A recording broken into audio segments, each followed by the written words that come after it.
Hi, in this video we're going to be learning how to use synthetic division in order to figure out the value of a function at a given point.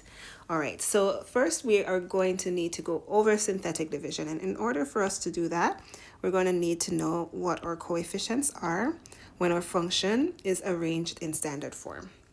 All right, so because there is no number in front of the x cubed and the x squared, our coefficients there are 1. So in order to set this up, we have something that looks like a division bar upside down, and on the outside we're going to put the number that x is, so that -1 goes on the outside here, and then we're going to put all of our coefficients, so the 1, 1, -4, and 3 will go in our top row.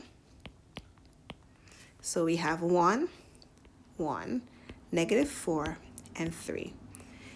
So in order to figure out, if we were doing a regular division here, we would figure out our answer by first dropping that 1 to the bottom and then multiplying that value by -1, and we would get -1.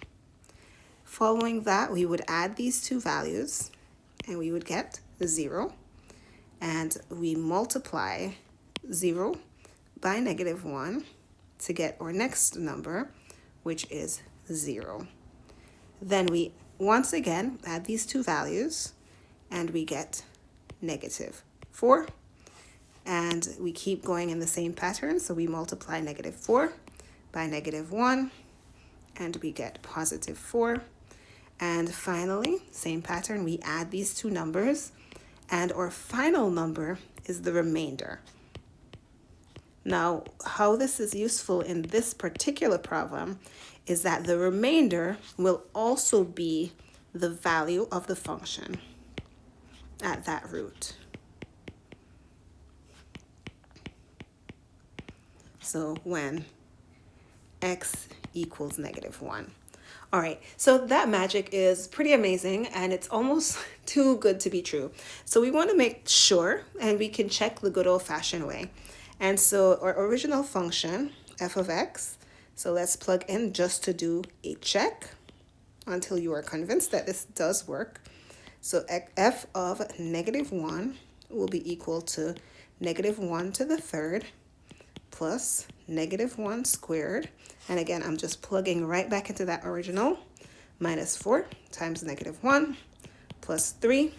We get -1 plus 1 plus 4 plus 3, which does in fact give us 7, which is what we expected it to give us. And so this method does work. Now in this particular problem, it was about the same time to do both versions, but imagine if you had a very big number that you needed to plug in, or you had really high exponents. This method, using the remainder theorem, can ultimately save you a lot of time.